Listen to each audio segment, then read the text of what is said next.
आप सभी को मेरा नमस्कार। होप आप सभी अच्छे होंगे और आप लोग का प्रिपरेशन जो है बहुत ही अच्छा चल रहा होगा। तो चलिए स्टार्ट करते हैं। तो लास्ट क्लासेस में हमने देखा कि बोर मॉडल में जो हम कंट्रीब्यूशन टर्म ले रहे थे उसमें मेन कंट्रीब्यूशन टर्म था कूलॉम्स इंटरैक्शन का। ये लार्ज कंट्रीब्यूशन देता है इलेक्ट्रॉन और न्यूक्लियस के बीच, लेकिन इसके अलावा और भी कंट्रीब्यूशन टर्म पॉसिबल हो सकते हैं जिसके कारण फाइन स्ट्रक्चर कंपोनेंट हमको मिलता है, जिसमें से सबसे पहला है रिलेटिविस्टिक करेक्शन। तो रिलेटिविस्टिक करेक्शन इसलिए हम करते हैं क्योंकि इलेक्ट्रॉन जो है लाइटर पार्टिकल होता है, लाइटर पार्टिकल जो है comparable to speed of light move कर सकता है, जिसकी वजह से रिलेटिविस्टिक करेक्शन किया जाता है। दूसरा हम यहाँ पे करेक्शन करते हैं वो होता है आपका spin orbit interaction. Spin orbit interaction के बारे में हम डिटेल से यहाँ पे देखने वाले हैं, क्योंकि सेट पे जो सिलेबस है, सेट के सिलेबस में आपका स्पिन ऑर्बिट इंटरैक्शन से क्वेश्चन आया हुआ है। ठीक है, रिलेटिविस्टिक करेक्शन मैं यहाँ पे नहीं कराने वाला, वो हम CSIR नेट के प्रिपरेशन करेंगे तो वहाँ पे हम देखेंगे। नेक्स्ट थर्ड टर्म जो होता है वो होता है आपका जिटरी मोशन। तो जिटरी मोशन बेसिकली क्या होता है, इसलिए होता है क्योंकि इसमें जो इलेक्ट्रॉन का जो होता है रेसिड्यूअल इंटरैक्शन होता है। रेसिड्यूअल इंटरैक्शन का मतलब ये है कि अगर ये सिंगल इलेक्ट्रॉन है तो इसके आसपास जितने भी इलेक्ट्रॉन हैं और साथ ही साथ न्यूक्लियस है, इन सब से इसका क्या होगा, इंटरैक्शन होगा। लेकिन जब हम बोर मॉडल जब हम पढ़े तो वहाँ पे केवल इलेक्ट्रॉन, सिंगल इलेक्ट्रॉन और ये जो न्यूक्लियस है केवल उसका हमने क्या देखा, इंटरैक्शन देखा, जिसको हम कूलॉम इंटरैक्शन के टर्म्स में उसको वहाँ पे लिए थे।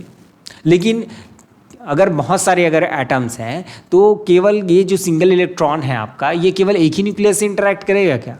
बाकी सबसे भी इसका इंटरेक्शन होगा, बाकी इलेक्ट्रॉन से भी इसका इंटरेक्शन होगा, जिसके कारण इसमें इसको हम क्या बोलते हैं, रेसिडुअल इंटरैक्शन कहते हैं, और इसके कारण यहाँ पे जिटरी मोशन होता है। ठीक है, तो जिटरी मोशन को भी हम यहाँ पे नहीं देखने वाले और केवल हम यहाँ पे देखने वाले हैं वो है आपका स्पिन ऑर्बिट इंटरैक्शन। क्लियर है? तो चलिए स्टार्ट करते हैं आज की क्लास को फाइन स्ट्रक्चर से।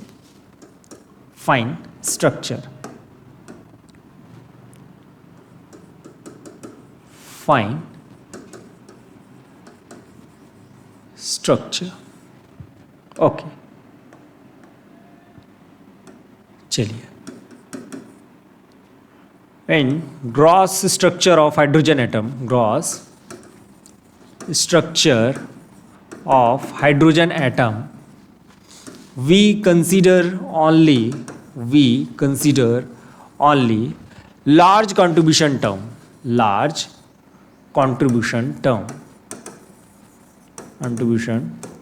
that is nothing but your Coulomb interaction,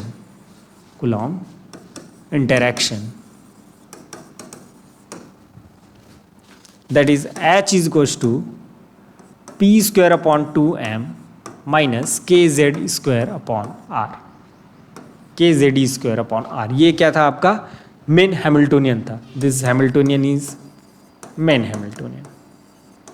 okay, इसके बाद आप और इसमें कंट्रीब्यूशन कर सकते हो,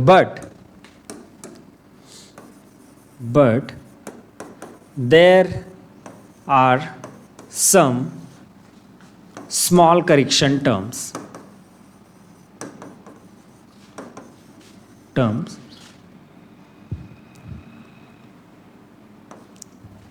Number 1, relativistic correction,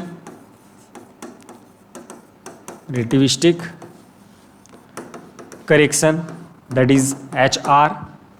Second, spin orbit interaction,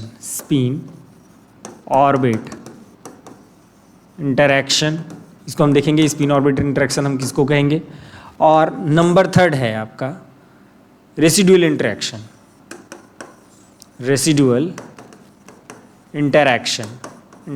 term. तो ये रेसिडुअल को मैं या आप बोल सकते हैं क्वांटम मैकेनिकल फ्लक्चुएशन, है ना, इसको क्या बोलते हैं, quantum mechanical fluctuation,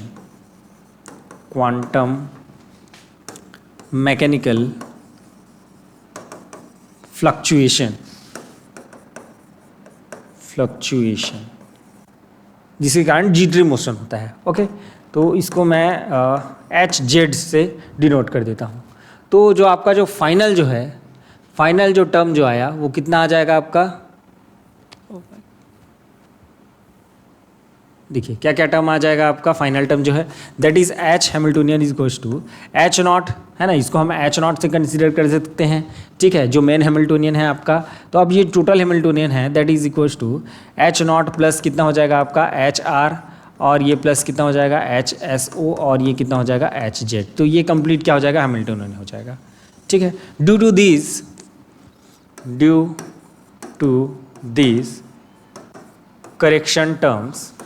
correction terms fine structure component will appear, ठीक है। तो इसको हम और ज़्यादा डिटेल में नहीं देखने वाले। तो फाइन स्ट्रक्चर, देखिए क्वेश्चन आया हुआ है कि फाइन स्ट्रक्चर जो कंपोनेंट हमको प्राप्त होता है तो किसके कारण प्राप्त होता है, और उसमें बहुत सारा ऑप्शन दिया हुआ था, मतलब 4 ऑप्शन दिया हुआ था। 4 ऑप्शन में जो एक ऑप्शन जो था आपका वो ये था, कौन सा था आपका, स्पिन ऑर्बिट इंटरेक्शन। तो उसका जो आंसर है वो क्या हो जाएगा, स्पिन ऑर्बिट इंटरेक्शन। इसका सॉल्यूशन मैंने जो है कराए हुए हैं, ठीक है, ओके। 2018 में पूछा गया है, CG सेट 2018 में। तो चलिए हम स्टार्ट करते हैं स्पिन ऑर्बिट इंटरेक्शन से। डायरेक्ट हम स्टार्ट करेंगे यहाँ पे स्पिन ऑर्बिट इंटरेक्शन से, स्पिन ऑर्बिट इंटरेक्शन, ठीक है। तो स्पिन ऑर्बिट इंटरेक्शन में बेसिकली क्या होता है उसको देख लेते हैं। डिराक साहब ने बताया कि ये जो इलेक्ट्रॉन जो है वो स्पिन मोशन करता है। तो स्पिन अगर मोशन कर रहा है तो उसके कारण क्या होगा, आपका स्पिन एंगुलर मोमेंटम होगा। साथ ही साथ हमको पहले से पता है कि ये ऑर्बिटल मोशन भी करता है, ठीक है। तो ऑर्बिटल अगर मोशन कर रहा है तो इसके कारण क्या होगा, ऑर्बिटल एंगुलर मोमेंटम होगा। क्या होगा, ऑर्बिटल एंगुलर मोमेंटम। तो स्पिन ऑर्बिट और ऑर्बिटल एंगुलर मोमेंटम जो है वो ऑर्बिटल मोशन के कारण आ रहा है। तो ऑर्बिटल मोशन के कारण उसमें क्या होगा, आपका मैग्नेटिक फील्ड भी होगा। ऑर्बिटल मोशन के कारण क्या होगा, मैग्नेटिक फील्ड अपीयर होगा। तो मैग्नेटिक फील्ड और स्पिन एंगुलर मोमेंटम के बीच जो इंटरेक्शन होता है उसी को हम क्या कहते हैं, स्पिन ऑर्बिट इंटरेक्शन कहते हैं। क्या कहते हैं, स्पिन ऑर्बिट इंटरेक्शन कहते हैं। चलिए इसको लिखते हैं और आगे बढ़ते हैं। ओके, चलिए स्टार्ट करते हैं। There is an interaction between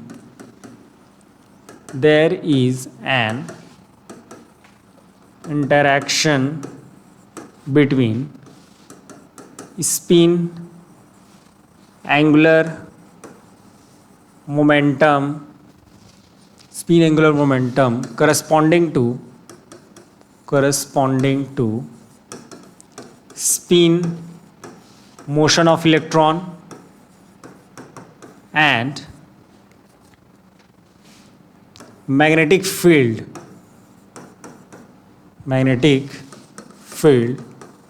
corresponding to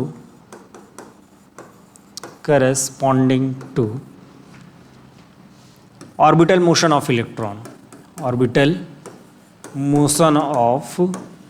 electron, okay, ठीक है। ये दो मोशन के कारण क्या होते हैं, आपका इंटरेक्शन होता है, ठीक है, जिसको हम क्या बोलते हैं, स्पिन ऑर्बिट इंटरेक्शन कहते हैं। क्या कहते हैं, स्पिन ऑर्बिट इंटरेक्शन कहते हैं। चलिए अब अगर मैं मैग्नेटिक मोमेंट की अगर बात करूं, देखिए हम लास्ट क्लास में मैग्नेटिक मोमेंट की हम बात कर चुके हैं, ठीक है। तो उसमें जो मैग्नेटिक मोमेंट जो होता है that is mu is equal to, हमने क्या देखा था, that is minus EL upon क्या होता है आपका 2m होता है, ये हमने देखा था, ठीक है। अब ये जो मैग्नेटिक मोमेंट जो होता है वो दो तरह के होते हैं, ठीक है। एक तो किसके कारण होता है, आपका μL that is orbital motion के कारण, और दूसरा क्या आता है आपका स्पिन मोशन के कारण आता है, ठीक है। तो ये जो μL जो होता है, μL is nothing but minus GL EL upon क्या हो जाता है 2m हो जाता है, ये कुछ इस प्रकार से, ठीक है। μL इक्वल टू कितना हो जाता है, माइनस GL। ये एक्स्ट्रा टर्म आता है आपका ऑर्बिटल मोशन के कारण, that is nothing but your GL, और GL का जो वैल्यू जो होता है that is GL equal to कितना होता है आपका 1 होता है।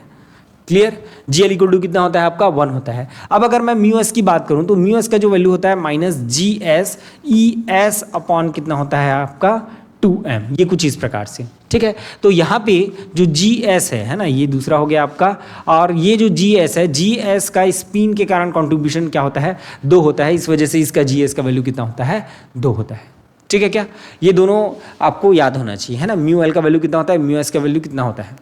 अब इसी में इसका भाई और आएगा जो एनोमोलॉस जीवानी फैक्टर में पढ़ेंगे, जिसको हम लैंडेस जी फैक्टर कहते हैं, दैट इज GJ, ठीक है, एक तो हमने जी एल देखा, एक जी एस होता है और इसका एक भाई क्या होता है आपका जी एल होता है, सॉरी जी जे होता है। तो जी जे को हम लैंडेस जी फैक्टर कहते हैं, उसको हम एनामोलस जीमान इफेक्ट जब पढ़ेंगे तो वहाँ पे हम डिस्कस करेंगे। ठीक है, तो चलिए स्टार्ट करते हैं। स्टार्ट कहाँ से करेंगे हम, यहाँ से करेंगे, that is mu S, magnetic moment, magnetic moment. ठीक है, तो मैग्नेटिक मोमेंट जो म्यू एस जो होता है that is nothing but your minus G S E S upon कितना हो जाएगा आपका 2m हो जाएगा। ये कुछ इस प्रकार से आपका हो जाएगा। क्लियर है क्या? ठीक है, चलिए अब आगे क्या हो जाएगा देखिए, that is minus G S और ये कितना हो जाएगा, इसको मैं ई एच क्रॉस कर देता हूँ और ये कितना हो गया आपका 2m और इसको मैं लिख देता हूँ एस अपॉन एच क्रॉस। ऐसा लिख सकता हूँ इसको, कोई दिक्कत नहीं है। ठीक है, केवल एच क्रॉस ऊपर नीचे हमने क्या कर दिया, मल्टीप्लिकेशन कर दिया। अब ये क्या होता है आपका बोर मैग्नेट्रॉन होता है, ये क्या होता है आपका बोर मैग्नेट्रॉन होता है, ये ऐसा, ये that is nothing but your mu B. तो म्यू बी इक्वल टू कितना होता है, हमने पहली क्लास में देखे हुए हैं, that is E H cross upon कितना होता है 2m होता है, आप लोग को याद होगा। क्लियर है क्या? तो ये जो है म्यू एस जो है आपको कितना मिल गया, that is minus G S S upon H cross और क्या हो गया आपका म्यू बी हो गया। ये कुछ इस प्रकार से, ये क्या मिल गया आपको, मैग्नेटिक मोमेंट मिल गया। ठीक है, तो अब जो इंटरैक्शन जो होगा, जो हैमिल्टोनियन हम डिफाइन करेंगे, दैट इज देखिए क्या हो रहा है, ये जो बी जो है ना मैग्नेटिक फील्ड है ना, इसको हम इक्वेशन नंबर 1 दे देते हैं। ठीक है, now magnetic field B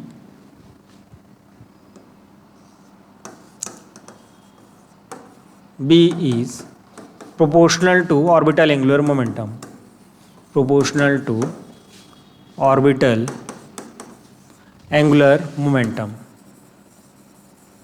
angular momentum। क्यों? क्योंकि ये जो आपका ऑर्बिटल मोशन है उसके कारण क्या आता है आपका मैग्नेटिक फील्ड की बारी आती है। ठीक है, इसके कारण क्या होता है आपका मैग्नेटिक फील्ड आता है, जिसकी वजह से उसको हम क्या ले रहे हैं, that is nothing but your B is directly proportional to L. Okay, यहाँ तक क्लियर है क्या? चलिए अब आगे देखते हैं इसमें आगे क्या हो सकता है। ये हो गया आपका इंटरैक्शन एनर्जी। अब हम क्या करेंगे, इंटरैक्शन एनर्जी, अब दोनों में इंटरैक्शन होगा तो इंटरैक्शन एनर्जी जो है कितने के बराबर होगा, then interaction energy is equals to that is H S O that is equals to minus mu S into B. ये क्या होता है आपका म्यू एस इंटू बी के प्रोपोर्शनल होता है। ठीक है, ये म्यू एस इंटू बी क्या होता है आपका इंटरैक्शन एनर्जी होता है। यहाँ तक क्लियर है क्या? यहाँ तक क्लियर है? अब आगे बढ़ें। चलिए अब इसमें आगे बढ़ते हैं तो ये हो जाएगा आपका, ये देखिए माइनस और ये कितना था आपका, that is minus G S और ये क्या था आपका एस अपॉन एच क्रॉस और ये क्या था आपका म्यू बी और ये बाहर कितना है आपका बी है। तो ये माइनस माइनस क्या हो जाएगा आपका प्लस हो जाएगा, प्लस जी एस और ये क्या हो जाएगा एस इंटू बी और ये कितना हो जाएगा mu B upon H cross हो जाएगा। ये कुछ इस प्रकार से। क्लियर है क्या? अब जी एस का वैल्यू तो कितना होता है 2 होता है और ये क्या हो जाएगा आपका म्यू बी अपॉन कितना हो जाएगा एच क्रॉस और एस डॉट क्या हो जाएगा आपका, ये जो बी जो है डायरेक्टली प्रोपोर्शनल है किसके, एल के, तो ये कितना हो जाएगा आपका एच डॉट एल हो जाएगा। ये कुछ इस प्रकार से। तो एच एस ओ कितना मिल गया आपको, इतना मिल गया। देन इसको सपोज अगर मैं ए के अगर बराबर ले लूँ तो एच डॉट एल जो है कितना मिल गया, इसके बराबर हो गया। ठीक है, ये हो गया क्वेश्चन नंबर 2। क्लियर है क्या? यहाँ तक सारी चीज़ें क्लियर है। ये स्पिन ऑर्बिट इंटरेक्शन का टर्म जो है आपको कितना मिल रहा है, ए एच डॉट एल मिल रहा है। कितना मिल रहा है, ए एच डॉट एल मिल रहा है। ठीक है क्या? यहाँ तक ठीक है? चलिए ओके, तो एच एस ओ जो कितना मिल गया आपको, ए एच डॉट एल मिल गया। तो अब ये जो एच डॉट एल है इसका वैल्यू हमको चाहिए, that is nothing but your L S coupling. ठीक है, तो एल एस कपलिंग जो है वो क्यों होता है, यहाँ पे कैसे होता है उसको देख लेते हैं। ठीक है, due to coupling of spin angular momentum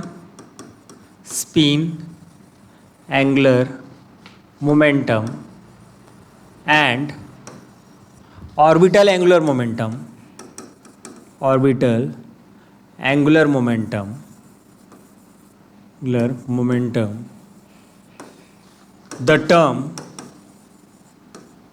the term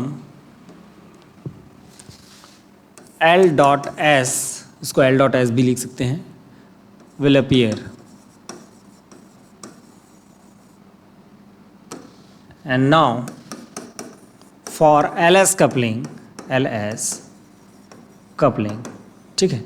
देखिए एल एस कपलिंग में बेसिकली क्या होता है उसको मैं बता रहा हूँ आप लोग को। ये हो गया आपका मैग्नेटिक फील्ड का डायरेक्शन, ठीक है। अब सपोज अगर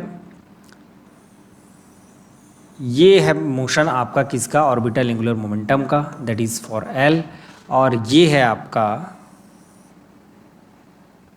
ये कुछ इस प्रकार से है आपका स्पिन एंगुलर मोमेंटम, ठीक है। ये किसका है आपका, स्पिन एंगुलर मोमेंटम का है, ठीक है। तो ये दोनों कपलिंग होके क्या करते हैं, इसके अबाउट जो है क्या करने लगते हैं, मोशन करने लगते हैं, जिसको हम क्या बोलते हैं, ऑर्बिटल टोटल एंगुलर मोमेंटम से क्या करने लगेंगे, मोशन करने लगेंगे, जिसको हम क्या बोलते हैं, स्पिन ऑर्बिट इंटरेक्शन कहते हैं, है ना। तो ये जो एल और एस जो है ये जुड़ के क्या मिलता है आपको, एस मिलता है। ये प्लस और माइनस दोनों हो सकते हैं, दोनों पॉसिबिलिटी हो सकती है कि एल प्लस एस हो जाएगा, अगर दोनों जो है डिफरेंट डायरेक्शन में है तो एल माइनस एस हो जाएगा, और दोनों अगर सेम डायरेक्शन में है तो कितना हो जाएगा, एल प्लस आपका एस हो जाएगा, ठीक है। तो अगर इलेक्ट्रॉन का ऑर्बिटल मोशन कुछ इस प्रकार से है, उसका स्पिन मोशन कुछ इस प्रकार से है, तो दोनों कपलिंग होके क्या करते हैं, ये आपका मैग्नेटिक फील्ड है, ये कोई एक्सिस है जिसके अबाउट क्या हो रहा है, आपका मोशन हो रहा है, ये इधर मोशन कर रहा है, ये इधर मोशन कर रहा है, ठीक है। ये दोनों कपलिंग होके क्या करते हैं, एक फिक्स्ड एक्सिस, ये फिक्स्ड एक्सिस है, इसके अबाउट क्या करने लगता है, मोशन करने लगता है, जिसको हम क्या बोलते हैं, एल एस कपलिंग बोलते हैं। क्लियर है क्या? चलिए एल एस कपलिंग को हम कैसे यहाँ पे निकालेंगे, that is J is equal to कितना हो जाएगा आपका, that is L plus S. Suppose मैं ये कंसिडर कर रहा हूँ कि दोनों को जो है मैंने सेम डायरेक्शन में लिए हुए हैं, तो ये अपोजिट डायरेक्शन वाला आपका डायग्राम हो जाएगा। अगर सेम डायरेक्शन वाला अगर मैं डायग्राम बनाऊँ तो कैसे बनेगा, देखिए ये कुछ इस प्रकार से बनेगा। ये हो गया आपका एल वाला part, this is your L वाला पार्ट, और इसी में बना देता हूँ छोटा सा, दिस इज योर एस वाला पार्ट, ये कुछ इस प्रकार से, ये कुछ इस प्रकार से दोनों कपल्ड होके क्या बनाएंगे, एक यहाँ पे फिर से मैं दूसरा यहाँ पे ले लेता हूँ, तो ये कुछ इस प्रकार से दिखेगा आपको, this is your final part, the total angular momentum J, ये आपका क्या हो जाएगा, टोटल एंगुलर मोमेंटम जो है वो क्या हो जाएगा, जे हो जाएगा। इस वाले कंडीशन में क्या होता है, that is J equal to L plus S हो जाता है, और इस वाले कंडीशन में क्या हो जाता है, J equal to L minus S हो जाता है, ये क्या हो जाता है, एल माइनस एस हो जाता है। ये कुछ इस प्रकार से आप जो है डोनेट कर सकते हो, डिनोट कर सकते हो, ठीक है। चलिए आगे बढ़ते हैं अब। तो क्या हो जाएगा हमारा, जे इक्वल टू कितना लिए हैं हम, जे इक्वल टू कितना लिए हैं, जे इक्वल टू कितना है आपका, that is L plus S है, एल प्लस एस है। तो जे डॉट जे जो है वो कितना हो जाएगा आपका, that is L plus S dot L plus S, ये कुछ इस प्रकार से हो जाएगा। देन ये क्या हो जाएगा, कैसे कंट्रीब्यूशन टर्म देगा, that is L square plus S square, और क्या हो जाएगा आपका 2ls हो जाएगा, ये कुछ इस प्रकार से होगा, that is J dot J. Clear है? अब इसको जे डॉट जे क्या हो जाएगा, जे स्क्वायर हो जाएगा आपका, that is L square plus S square plus 2ls, ठीक है क्या। चलिए अब आगे देखते हैं इसमें, ये जो 2l इंटू एस जो है ये फाइनली कितना हो जाएगा आपका, J square minus L square minus S square हो जाएगा, ठीक है। देन एल डॉट एस जो है इसकी वैल्यू कितनी मिल जाएगी आपको, 1/2, that is J square minus L square minus S square, ये कुछ इस प्रकार से, ठीक है। अब आपको पता है कि इसमें जो आइगन वैल्यू जो होता है जे स्क्वायर का वो कितना होता है, that is H cross square J plus 1 होता है। एल स्क्वायर का कितना होता है आपका, H cross square L plus 1 होता है, और एस स्क्वायर की अगर मैं बात करूँ तो that is H cross square S plus 1 होता है, ये कुछ इस प्रकार से होता है। यहाँ पे पुट कर देंगे तो कितना हो जाएगा 1/2, और एच क्रॉस स्क्वायर को मैं सभी से कॉमन ले लिया तो एच क्रॉस स्क्वायर हो गया, और अंदर क्या बच गया आपका, देखिए जे स्क्वायर है तो ये कितना हो जाएगा आपका जे प्लस 1, और माइनस कितना हो जाएगा आपका एल प्लस 1, और माइनस कितना हो जाएगा आपका एस प्लस 1 हो जाएगा, ये कुछ इस प्रकार से, ये एल डॉट कितना हो जाएगा आपका एस हो जाएगा। तो इसको आप जो है ऊपर वहाँ पे रख देते हैं इसको, तो कितना हो जाएगा आपका HSO जो है वो कितना हो जाएगा आपका, that is AH cross upon 2, और ये कितना हो जाएगा आपका J+1 minus L+1 minus SS+1। यहाँ तक क्लियर है क्या? यहाँ तक तो आप लोग को क्लियर हो गया होगा, ठीक है। तो इसको मैं इक्वेशन नंबर क्या दे देता हूँ, 3 दे देता हूँ। इक्वेशन नंबर कितना मिल गया आपको, 3 मिल गया, ठीक है। अब चलिए, अब इसमें हम बात करते हैं फॉर इलेक्ट्रॉन के लिए जो S इक्वल्स टू कितना हो जाएगा आपका, हाफ हो जाएगा, और L का जो वैल्यू जो होगा, L की वैल्यू जो है यहाँ पे हम देखते हैं L की वैल्यू कितनी आती है। यहाँ पे L की वैल्यू जो है हम L ही ले रहे हैं, L की वैल्यू यहाँ पे L है वो हमको नहीं पता है। तो देखिए जो J का जो स्मॉल j का जो वैल्यू है वो कहाँ से कहाँ तक होगा आपका, L+S से टू L-S तक होता है। ये आप याद रखेंगे कि जो J का जो वैल्यू जो होता है, अभी हम देखेंगे स्पेक्ट्रोस्कोपिक टर्म लिखेंगे उसमें, बार बार जब ये सारी चीज़ें करेंगे तो आपको याद हो जाएगा। तो L+S जो है वो का J जो है L+S से कहाँ तक होता है, L-S तक होता है। तो यहाँ पे देखिए ये कहाँ क्या हो जाएगा आपका, L+½ कितना हो जाएगा, L-½ मतलब J के दो वैल्यूज़ मिल गए। J इक्वल टू कितना है आपका, पहला L+½ है और दूसरा क्या है आपका L-½ है। ये कुछ इस प्रकार से है आपका, क्लियर है क्या? चलिए अब इसमें वैल्यूज़ को रखते जाते हैं। इसमें मैं वैल्यूज़ को रखते जा रहा हूँ, तो मैं जो E निकाल रहा हूँ है ना, अब मैं इसको HSO को मैं E से डिनोट कर रहा हूँ, और E उसके लिए निकाल रहा हूँ, किसके लिए, J+L के लिए। किसके लिए निकाल रहा हूँ, J+L के लिए। तो कितना हो जाएगा देखिए, that is AH cross square upon 2, ठीक है। ये कितना हो जाएगा L+½ और यहाँ कितना हो जाएगा आपका L+½ +1 और ये कितना हो जाएगा माइनस L+1 और ये कितना हो जाएगा -½ ये कुछ इस प्रकार से, ठीक है। तो ये फाइनली कितना हो जाएगा आपका AH क्रॉस स्क्वायर अपॉन 2 और ये अंदर मल्टीप्लिकेशन कर दीजिए, दैट इज़ L²। हाँ कितना हो जाएगा, दैट इज़ 3/2, तो ये 3/2 L हो जाएगा। और ये कितना हो जाएगा आपका, दैट इज़ L/2 और ये कितना हो जाएगा आपका 1/4, that is nothing but your 3/4। Clear है क्या? ओके 3/4। हाँ माइनस कितना हो जाएगा आपका, that is L² minus L minus 1/4 minus 1/2, या इसको बोल सकते हैं 3/4 है ना। डायरेक्ट इसको क्या कितना लिख देता हूँ, 3/4 लिख देता हूँ। ये कुछ इस प्रकार से, राइट। अब देखिए ये दोनों कैंसिल हो गए आपके, ये भी आपके कैंसिल हो गए। हाँ तो क्या बचा देखिए, ये कितना हो जाएगा आपका, that is AH cross square upon 2। हाँ ये कितना हो जाएगा आपका, दैट इज़ 2L माइनस कितना हो जाएगा आपका L, तो ये कितना आ जाएगा फाइनली आपको कितना मिला, तो AH क्रॉस जो है अपॉन 2 इंटू कितना हो जाएगा आपका L हो जाएगा। ये किस चीज़ प्रकार से E जो है क्या मिल गया आपको, J equal to L+½ that is equal to this, equation number 4। Clear है क्या? देखिए ये इसी J वैल्यू के कारण है। देखिए J का 2 वैल्यूज आ रहा है तो मतलब यहाँ पे 2 टर्म्स मिलेंगी है ना। देखिए अभी तक क्या हो रहा था आपका, N और L दिया हुआ है, N L अगर दिया हुआ है, देखिए N का वैल्यू कहाँ से स्टार्ट होता है, सपोज ये 1 से स्टार्ट हो रहा है, तो L का कितने वैल्यूज होता है आपका, N-1 तक होता है, तो 0 आपका क्या हो जाएगा, L का वैल्यू हो जाएगा, N-1 तक होता है तो ठीक है। तो इसमें देखिए ये सिंगल वैल्यूज़ है आपका 1 और 0 जो है, लेकिन जैसे ही इसमें कपलिंग होता है तो इसमें J वाला कंट्रीब्यूशन भी आ जाता है। तो यहाँ पे अगर आप J निकालेंगे तो J का जो है 2 वैल्यूज़ मिल रहा है। यहाँ अगर मैं बात करूँ तो एक L+½ के लिए मिल रहा है और दूसरा किसके लिए मिलेगा, अभी L-½ के लिए मिलेगा। तो वो जो सिंगल कंपोनेंट जो आ रहा था वो क्या हो गया आपका, स्प्लिट हो गया। यही क्या है आपका फाइन स्ट्रक्चर कंपोनेंट है ना। यही जो इस आपका स्प्लिटिंग जो होगा उसी को हम क्या बोलते हैं, फाइन स्ट्रक्चर स्प्लिटिंग कहते हैं, ठीक है। तो चलिए देखते हैं आगे जो है, तो यहाँ पे क्या हो जाएगा आपका, फिर से हम निकालते हैं फॉर E, ये कितना हो जाएगा आपका J+L-½ हो जाएगा। तो that is equal to AH cross square upon 2 हो जाएगा और ये कितना हो जाएगा आपका L-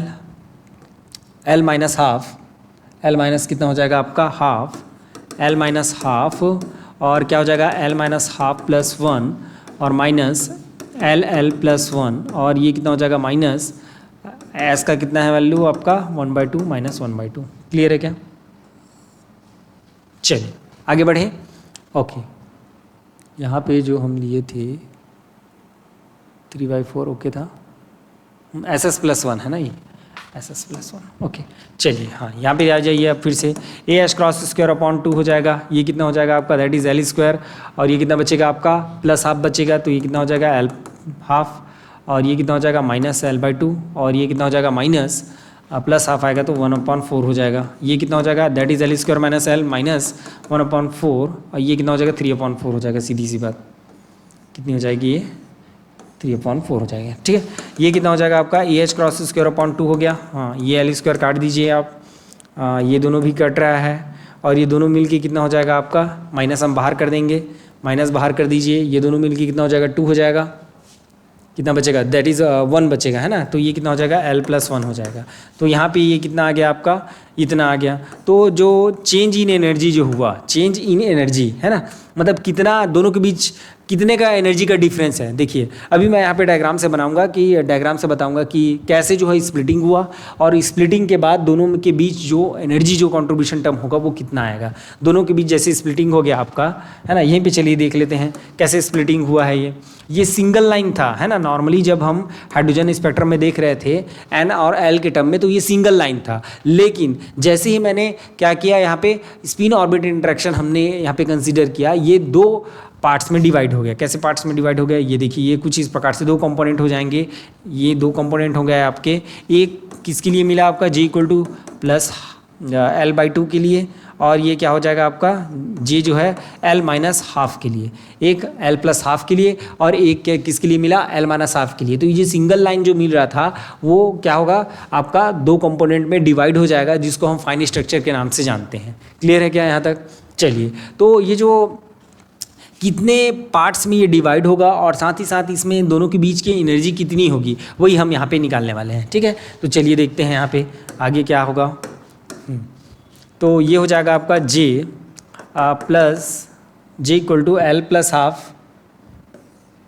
J = L+½ minus J = L-½ ये कुछ इस प्रकार से। तो L+½ जो था AH cross square upon 2L, और ये माइनस हो जाएगा, माइनस माइनस क्या हो जाएगा, प्लस हो जाएगा, तो AH cross square upon 2 that is L+1।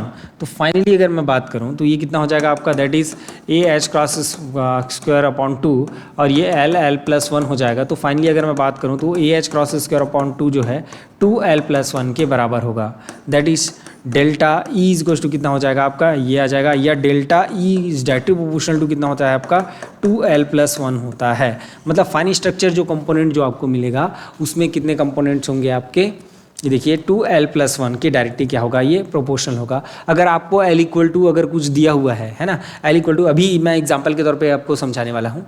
तो L अगर कुछ दिया हुआ है, जैसे मैं 2p स्टेट की बात करूँ, है ना, चलिए देख लेते हैं इसको। 2p स्टेट की अगर मैं बात करूँ, फॉर एग्जाम्पल जैसे मैं 2p स्टेट की बात करूँ, 2p स्टेट है ना, ये जो 2p स्टेट है ये सिंगल लाइन मिलता है। अगर मैं हाइड्रोजन स्पेक्ट्रम के अगर मैं बात करूँ तो उसमें क्या मिलता है आपका, ये जो है सिंगल लाइन मिलता है। ये क्या होता है आपका, सिंगल लाइन होता है। लेकिन देखिएगा यहाँ पे इसका क्या होता है ना, तो देखिए n = यहाँ पे ये जो सामने टर्म जो लिखते हैं ना उसको हम n से डिनोट करते हैं। सामने टर्म जो लिखते हैं वो n को बताता है। n क्या होता है आपका, n ऑर्बिटल नंबर को बताता है कि n = 1, n = 2, n = 3 ऐसा लेते हैं। ठीक है, तो ये जो क्या हो जाएगा आपका n = 2 हो जाएगा, और p स्टेट जो है वो कितना हो जाएगा आपका, दैट इज़ 1, है ना। p स्टेट है, p स्टेट के लिए क्या हो जाएगा आपका L = 1 हो जाएगा, क्या हो जाएगा आपका L = 1 हो जाएगा, L = कितना हो जाएगा आपका 1 हो जाएगा। ठीक है, देखिए SPDF करके जो आप लोग लेते हो, ये है ना, ये 0 होता है, ये 1 होता है, ये 2 होता है, ये 3 होता है, कुछ इस प्रकार से लेते हैं ना। ठीक है, आप लोग को याद आ रहा होगा धीरे से।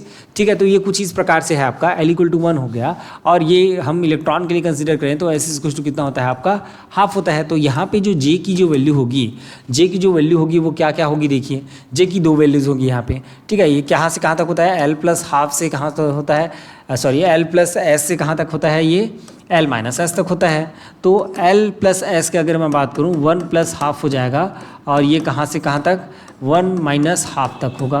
तो ये फाइनली कितना 3/2 to 1/2। तो 3/2 to 1/2 में और कोई पॉसिबिलिटीज़ है क्या, बीच में नहीं है। तो J की 2 वैल्यूज़ हो गई, दैट इज़ 1/2 एंड 3/2। J की 2 वैल्यूज़ का क्या क्या हो गई आपकी, ये आपका 1/2 हो गया और 3/2 हो गया। क्लियर है क्या? ठीक है, ओके।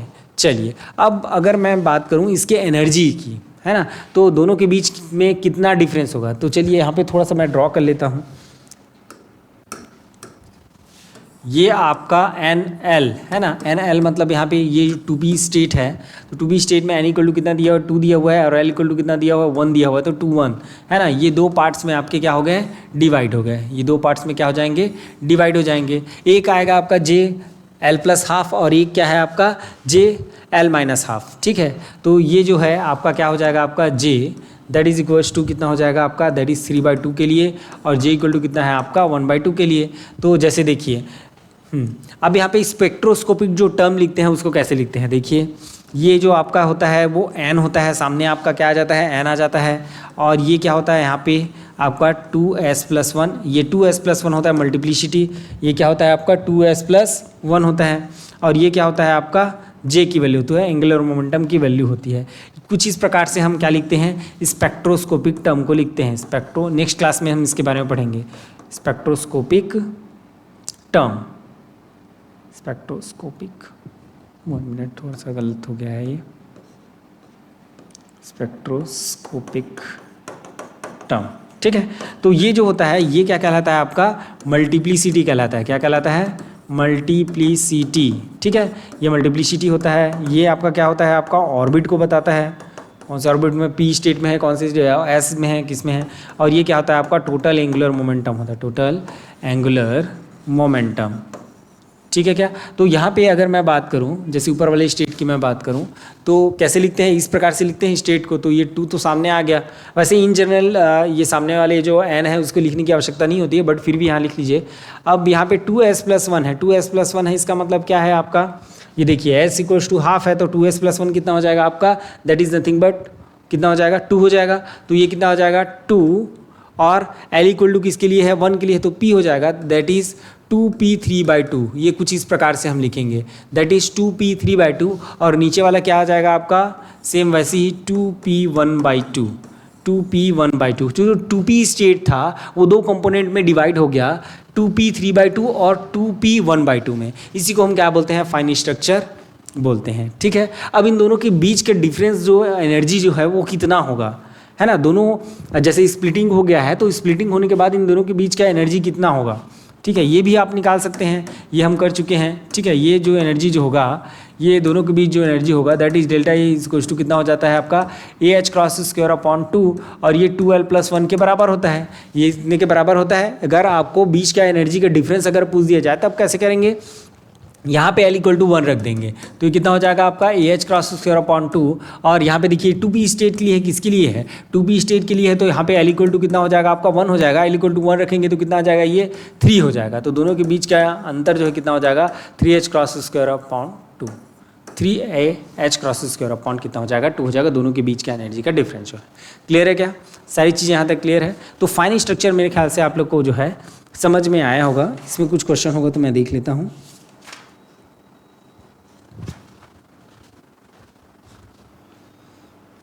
चलिए कुछ क्वेश्चन है उसको हम कर लेते हैं, काफ़ी इजी क्वेश्चन है।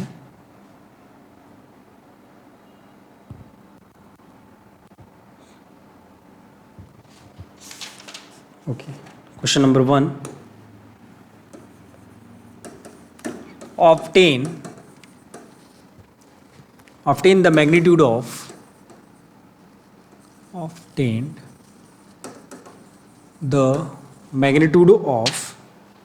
spin magnetic dipole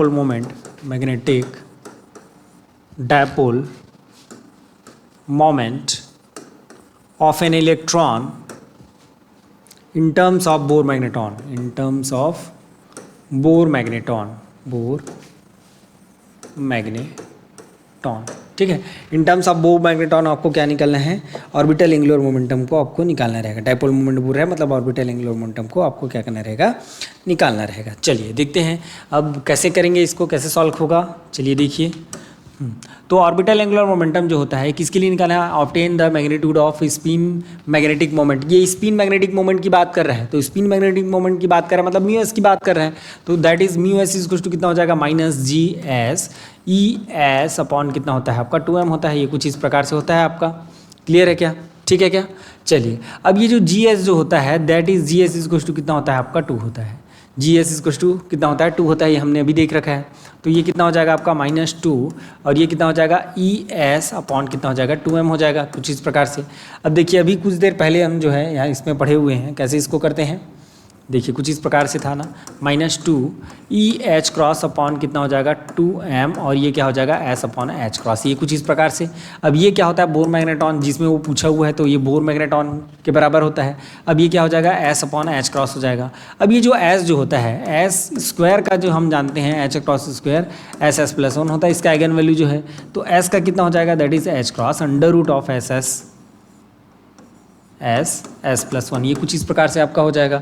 तो फाइनली अगर मैं बात करूँ तो -2 म्यू बी, ये माइनस है ना, -2 mu B H cross under root s+1 हो जाएगा और नीचे क्या आ जाएगा h क्रॉस, तो ये दोनों कैंसिल हो जाएंगे तो क्या बचेगा आपका -2 म्यू बी और ये कितना हो जाएगा अंडर रूट s+1। जैसे इलेक्ट्रॉन के लिए बात कर रहा है तो इलेक्ट्रॉन के लिए क्या हो जाएगा for electron S equal to कितना होता है आपका हाफ होता है, तो म्यू एस इक्वल टू कितना हो जाएगा -2 म्यू बी और ये अंडर रूट कितना हो जाएगा आपका दैट इज़ 1/2 और ये 1/2 + 1 तो कितना हो जाएगा आपका दैट इज़ -2 म्यू बी और ये कितना हो जाएगा आपका √3 अपॉन कितना हो जाएगा 2 हो जाएगा, 2 गेट कैंसिल तो -√3 म्यू बी, ये आपका क्या हो जाएगा आंसर हो जाएगा mu S that is magnetic moment for electron, spin magnetic moment for electron in terms of bore magneton. तो ये कुछ इस प्रकार से जो है बोर मैग्नेटॉन की वैल्यू जो भी मैग्नेटिक डायपोल मोमेंट की जो वैल्यू जो है वो पूछी जा सकती है in terms of bore magneton. Clear है क्या? चलिए आप लोग के लिए एक क्वेश्चन मैं दे रहा हूँ, उसको आप लोग जो है बेसिकली स्पेक्ट्रोस्कोपिक टर्म निकालने के लिए मैं दे रहा हूँ, उसको आप लोग करिएगा, ठीक है। और कल की स्टार्ट जो क्लास जो होगी उसमें मैं इसको वहाँ पे कराऊंगा भी, ठीक है। एक बार आप लोग जो है ट्राई कीजिएगा स्पेक्ट्रोस्कोपिक टर्म जो है कैसे निकालते हैं, ठीक है। चलिए नेक्स्ट क्वेश्चन देखते हैं। Determine the possible terms of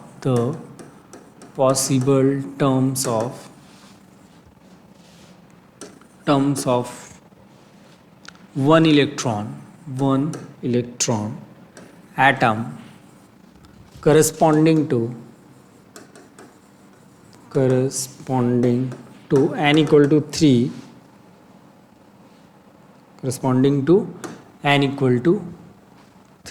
electron के लिए बात कर रहा है और n equal to 3 ओके, ठीक है। तो n equal to 3 है तो यहाँ से L की वैल्यू आपको मिल जाएगी और किसकी बात कर रहे हैं ये इलेक्ट्रॉन की बात कर रहे हैं तो इसका मतलब S इक्वल टू कितना हो जाएगा आपका हाफ हो जाएगा। मैं केवल यहाँ पे आप लोग को हिंट बस दे रहा हूँ आपको कैसे निकालना रहेगा। N जो है कितना है आपका 3 है तो L का वैल्यू कहाँ तक होता है 0 से कहाँ तक होता है आपका n-1 तक होता है तो 0 to कितना हो जाएगा 2 तक हो जाएगा, तो 0 1 2 इसके 3 वैल्यूज़ हो जाएंगे, ये L के वैल्यूज़ हो गए और S इक्वल टू कितना है आपका हाफ है। तो J की वैल्यूज़ आप निकाल सकते हो अलग अलग पार्ट के लिए, इसके लिए 0 और 1/2 के लिए निकालना, 1 और 1/2 के लिए निकालना, 2 और 1/2 के लिए निकालना, फिर इसके लिए स्पेक्ट्रोस्कोपिक टर्म आप लोग लिख देना, ठीक है। तो ये जो है कल की क्लास में मैं इसको कंटिन्यू करूँगा, तो इसको आप लोग ट्राई कीजिएगा। और आगे जो एटॉमिक फिजिक्स में जो इम्पोर्टेंट टॉपिक है केवल मैं उसको कवर कराने वाला हूँ, बाकी सारी चीज़ें हैं मैं छोड़ने वाला हूँ, तो आप लोग इसके लिए प्रिपेयर रहेंगे। नेक्स्ट जो हम देखने वाले हैं स्पेक्ट्रोस्कोपिक टर्म देखने वाले हैं, उसमें ग्राउंड स्टेट एनर्जी जो है टर्म जो निकालते हैं उसको मैं बताने वाला हूँ। और साथ ही साथ इसमें Zeeman effect, anomalous Zeeman effect, hyperfine structure, पासन बैक इफेक्ट, ये सब हम डिस्कस करने वाले हैं। ओके ठीक है, ओके थैंक यू।